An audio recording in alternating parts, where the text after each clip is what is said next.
नमस्कार दोस्तों, बहुत बहुत स्वागत है आप सभी का हमारे YouTube चैनल में। दोस्तों, आज की इस वीडियो में हम बात करेंगे 15 और 16 अप्रैल के तुला राशि फल के बारे में। 15 और 16 अप्रैल का दिन तुला राशि के जातकों के लिए कैसा रहेगा, ग्रह नक्षत्रों की स्थिति क्या होगी और इनका प्रभाव आपके जीवन के प्रत्येक क्षेत्र पर कैसा रहेगा। आपका करियर, पारिवारिक जीवन, प्रेम जीवन, दाम्पत्य जीवन, बिजनेस, व्यापार, स्वास्थ्य, शिक्षा, करियर, नौकरी, इन सभी चीज़ों के बारे में हम यहाँ विस्तार से जानेंगे। तो आप लोगों से निवेदन है, अगर आप चैनल पर नए हो तो चैनल को सब्सक्राइब जरूर कर लें और पास में जो बेल आइकन है उसको भी दबा दें ताकि आपको प्रत्येक वीडियो की नोटिफिकेशन समय पर प्राप्त होती रहे। 15 अप्रैल गुरुवार का दिन है, शुक्ल पक्ष की तृतीया तिथि है, कृत्तिका नक्षत्र रहेगा और आयुष्मान नाम का योग बन रहा है। चंद्रमा वृषभ राशि में रहेंगे और सूर्य मेष राशि में विराजमान है। राहु काल के समय की बात करें तो राहु काल का समय दोपहर 2:02 से 3:37 तक रहेगा। इस समय में आप किसी भी शुभ कार्य की शुरुआत ना करें या किसी भी नए काम की शुरुआत आप ना करें। और आज का अभिजीत मुहूर्त 12:02 से 12:52 तक रहेगा। इस समय में आप किसी भी शुभ कार्य की शुरुआत कर सकते हैं या किसी भी नए काम की शुरुआत आप कर सकते हैं। 16 अप्रैल शुक्रवार का दिन है, शुक्ल पक्ष की चतुर्थी तिथि है, सौभाग्य नाम का योग बन रहा है, रोहिणी नक्षत्र रहेगा, चंद्रमा वृषभ राशि में है और सूर्य मेष राशि में विराजमान है। राहु काल का समय सुबह 10:52 से 12:03 तक रहेगा। अभिजीत मुहूर्त 12:04 से 12:55 तक रहेगा। तो दोस्तों, ये थी ग्रह नक्षत्रों की स्थिति और इसी के आधार पर हम जानेंगे ये 2 दिन 15 और 16 अप्रैल तुला राशि के जातकों के लिए क्या कुछ खास लेकर आए हैं, किन चीज़ों में इन 2 दिनों में आपको लाभ होगा, क्या बड़ी सावधानियां होंगी जो आपको रख कर चलनी हैं। और देखिए, आप सभी लोग जानते हैं आपका जीवन शनिदेव की कृपा से ही चलता है, तो सच्चे मन से कमेंट सेक्शन में जय शनिदेव और जय माता दी लिखना ना भूलें। साथ ही आप इस वीडियो को एक लाइक ज़रूर कर दीजिएगा। दोस्तों, इन 2 दिनों में आपके चौथे और 5वें भाव में होंगे चंद्रमा और देखिए चतुर्थ भाव में चंद्रमा आपके लिए काफ़ी अच्छे रिजल्ट देंगे और इस दौरान आपको अपने पारिवारिक जीवन में भी शुभ फलों की प्राप्ति होगी। और यदि आपकी माता को कोई स्वास्थ्य संबंधित परेशानी थी तो वो परेशानी अब उनकी दूर होती हुई दिखाई देगी, उनके स्वास्थ्य में आराम मिलता हुआ दिखाई देगा। इसके अलावा देखिए, अगर आप कोई वाहन लेने का विचार काफ़ी दिनों से कर रहे हैं, आपका मन है वाहन लेने का, तो इन 2 दिनों में आप वाहन इत्यादि की खरीदारी भी कर सकते हैं। बेहद शुभ योग यहाँ पर बने हुए हैं। ये सभी इच्छाएं, अपने विचार आप यहाँ साकार कर सकते हैं। बड़ा ही ज़बरदस्त योग वाहन की खरीदारी का बना हुआ है, तो इसका लाभ आपको उठाना है। इसके अलावा देखिए, चौथा भाव जो होता है उसको सुख का भाव भी कहा जाता है, इसलिए यहाँ आपके सुख में वृद्धि होती हुई दिखाई देगी। और देखिए, जो 16 मार्च का जो दिन है, इस दिन पंचम भाव में चंद्रमा होंगे, तो यहाँ बस विद्यार्थियों की थोड़ी सावधानी ज़रूर रखनी होगी। आपकी पढ़ाई में कुछ दिक्कतें आ सकती हैं, आपका मन इधर उधर भटक सकता है, इसलिए यहाँ आपको ज़्यादा सावधानी रखनी होगी क्योंकि स्थितियाँ ऐसी हैं जो आपके मन को भटका सकती हैं, आपका फोकस पढ़ाई पर से हटा सकती हैं। इसलिए आपको अपने मन को एकाग्र करना है क्योंकि यहाँ आपके मन में हर विषय को लेकर दोहरे विचार आएंगे, यानी आपकी स्थिति ऐसी होगी कि आप दुविधा में रहेंगे।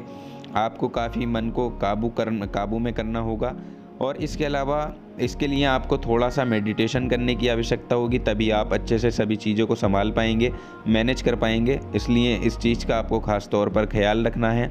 बाकी इन 2 दिनों में आपको अपने परिवार में भी थोड़ी सी सावधानियां रखनी होंगी क्योंकि परिवार में कुछ ऐसी स्थितियां पैदा हो सकती हैं जिससे थोड़ी मानसिक परेशानियां आपको हो सकती है और आपके अंदर झुंझुनाहट सी आ सकती है, झुंझलाहट सी आ सकती है, जिससे परिवार में किसी के साथ वाद विवाद की स्थिति भी बन सकती है। तो दोस्तों, परिवार में स्थितियों को आप संभालने के लिए अपने क्रोध पर नियंत्रण रखें और साथ ही बातचीत करते समय भी थोड़ी सावधानी आपको रखनी होगी, वाणी पर कंट्रोल रखना होगा, तभी आप इस समय को अच्छे से बिता पाएंगे। यानी छोटी छोटी बातों को आप बड़ा ना बनने दें और छोटी छोटी बातों में अपना आपा ना खोएं, इस बात का ध्यान ज़रूर रखें। कुछ भी बोलने से पहले थोड़ा सा सोच विचार करके बोलें क्योंकि इस दौरान आपके द्वारा बोला गया एक गलत शब्द ही आपके रिश्ते पर गलत असर डाल सकता है, आपके लिए मुश्किलें खड़ी कर सकता है। इसलिए इस चीज़ को ध्यान में रखकर आपको आगे काम करना होगा। बाकी इन 2 दिनों में आपको मान सम्मान की बहुत अधिक प्राप्ति होगी और सामाजिक किसी कार्यक्रम में आप संलग्न रहेंगे, यानी किसी सामाजिक कार्यक्रम से आप जुड़े हुए रहेंगे जहां आपको ज़रूरत से ज़्यादा सम्मान मिलेगा, सुख शांति भी प्राप्त होगी और अपनों का साथ आपको मिलेगा और कहीं से संपत्ति का भी अच्छा योग आपके लिए बना हुआ है। तो कोई प्रॉपर्टी संबंधित किसी संपत्ति लाभ मिलने का योग बना हुआ है। इसके साथ ही देखिए आप यहाँ अपने परिवार के साथ अच्छा तालमेल बनाने के लिए अच्छी तरह से अपने शब्दों का चयन करेंगे तो आपका तालमेल अच्छा बना रहेगा। और अगर कोई संपत्ति को लेकर परेशानी चल रही थी या कोई गंभीर मसला सुलझ नहीं पा रहा था तो वो अब आपका सुलझ सकता है। यहाँ भी अच्छे योग बने हुए हैं। साथ ही बिज़नेस करने वाले लोगों की जाने तो देखिए इन 2 दिनों में आप अपने बिज़नेस के काम में अपने कार्यों का विस्तार कर सकते हैं। और इस राशि की नौकरी करने वाले लोगों के लिए इस समय परिवर्तन का योग बना हुआ है, यानी नौकरी में आपके स्थानांतरण का योग है। या तो आपको किसी दूसरी जगह पर भेजा जा सकता है, दूसरी जगह आपका ट्रांसफ़र किया जा सकता है, या फिर आप अपनी नौकरी बदलने के बारे में भी विचार कर सकते हैं। तो कुछ ऐसे ही स्थानांतरण के योग आपके लिए इन 2 दिनों में बने हुए हैं।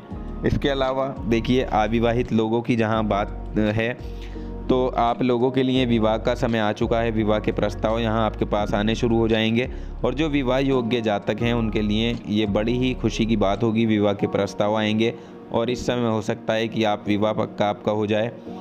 बाकी प्रेम संबंध की अगर हम बात करें तो प्रेमी प्रेमिका अपने संबंधों को विवाह संबंधों में बांधने का प्रयास कर सकते हैं। उसके लिए भी बड़ा अच्छा ये समय है। अगर आप चाहते हैं तो आप शुरुआत ज़रूर करें, अपने प्रेम जीवन को विवाह संबंध में बांधने के लिए कोशिश करें, क्योंकि अगर आप प्रयास करेंगे तो यहाँ किया गया हर प्रयास आपका ज़रूर सफल होगा। इसके अलावा देखिए एक और बहुत अच्छा योग यहाँ पर बना हुआ है जो कि कर्ज मुक्ति का योग है। ये समय कर्ज मुक्त होने के लिए भी बहुत अच्छा है। अगर पिछले दिनों में आपने किसी से कोई कर्जा लिया हुआ था तो उसको इन 2 दिनों में आप उतारने के बारे में सोच सकते हैं और उसका कुछ कर्ज आप उतार भी सकते हैं। तो काफ़ी अच्छी ये बात है, इन 2 दिनों में आपके लिए बनी हुई है। और यदि आपको कोई परेशानी थी यानी कोई रोग था तो उसमें भी अब आपको छुटकारा मिलने का यहाँ आपके लिए बड़ा अच्छा योग है, जहाँ आपकी सेहत में सुधार होता हुआ दिखाई देगा। साथ ही देखिए इन 2 दिनों में आपके लिए कुछ यात्राओं का योग भी बना हुआ है। तो कुछ यात्राएं भी यहाँ आपको करनी पड़ सकती हैं जिसमें आपका धन खर्च होगा। इसलिए अगर आपने कहीं निवेश किया हुआ था, चाहे वो निवेश छोटा था या बड़ा था, तो वहाँ से भी कोई शुभ समाचार अब आपको मिल सकता है जो आपके दिन को बना देगा, यानी आप काफ़ी खुश हो जाएंगे। इसके अलावा यहाँ पर कुछ ऐसे खर्चे भी आपको करने पड़ सकते हैं जो ना चाहते हुए भी आपको करने पड़ जाएंगे। तो ऐसे खर्चों से आपको बचना होगा जो जबरन खर्चे होते हैं, उनसे आपको बचना है, ताकि आपने जो धन संचित किया हुआ है उसको आप संचित ही रख पाएँ। साथ ही देखिए यहाँ आप अपने कार्यस्थल पर, अपने कार्य क्षेत्र पर किसी के ऊपर निर्भर होकर कार्य ना करें, यानी अपने कार्यों को खुद अंजाम दें, अपने कार्यों को खुद करें तो अच्छा होगा। क्योंकि अगर आप किसी पर निर्भर होकर करेंगे तो आपके काम में कुछ ना कुछ परेशानी हो सकती है, जिससे आपकी की गई मेहनत में कमी देखी जा सकती है। बाकी इन 2 दिनों में आपकी लोकप्रियता काफ़ी बढ़ती हुई दिखाई देगी, आपकी प्रतिष्ठा भी बढ़ेगी। समाज के कारणों के कारण आपकी लोकप्रियता और प्रतिष्ठा बढ़ती हुई दिखाई देगी। और बात करें इस राशि के व्यापारियों की तो व्यापारियों को कुछ ठोस लाभ की उम्मीदें हैं, लेकिन फिर भी थोड़ी सावधानी आपके लिए ज़रूर है। और साथ ही इन 2 दिनों में आपके लिए किसी धार्मिक संस्थान की यात्रा का भी योग बन रहा है, तो आप किसी धार्मिक जगह पर घूमने जा सकते हैं। इसलिए ये भी काफ़ी अच्छा योग आपके लिए रहेगा। ऐसे स्थान पर जाकर आपके मन को शांति मिलेगी और वहाँ जाकर आप काफ़ी एनर्जी भी फील कर पाएंगे, यानी एनर्जी आपको अपने अंदर बढ़ती हुई दिखाई देगी। साथ ही इन 2 दिनों में कोई नया रिश्ता भी आपका बन सकता है, कहीं नए रिश्ते की नींव आप रख पाएंगे, या नया दोस्त ऐसे वक्त में आपके साथ हो सकता है जब आपको किसी की ज़रूरत हो। तब आपको ये इस चीज़ का एहसास होगा कि आप कितने खुशकिस्मत हैं जो आपको ऐसे दोस्त मिला है। आपकी ज़िंदगी में ऐसा वक्त पर आया है जब आपको उसकी सबसे ज़्यादा ज़रूरत थी।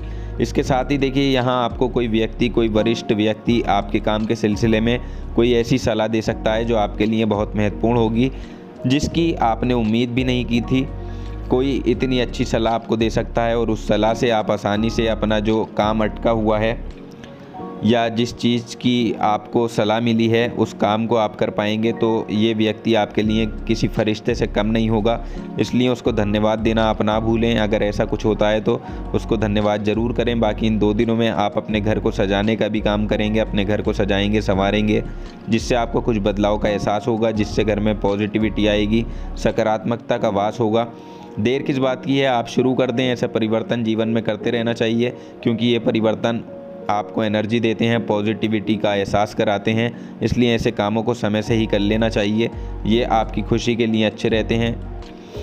वास्तु के नियमों को अपनाकर आप ज़्यादा खुशी आपको होगी या आपके मन में कुछ विचार आ सकते हैं। तो कुल मिलाकर ये दोनों ही दिन आपके लिए बेहतरीन साबित होने वाले हैं। थोड़ी सी सावधानियां ज़रूर रखनी है आपको। तो दोस्तों, जानकारी पसंद आई हो तो वीडियो को लाइक और शेयर ज़रूर कर दें। चैनल को सब्सक्राइब करना ना भूलें। आपका समय शुभ हो।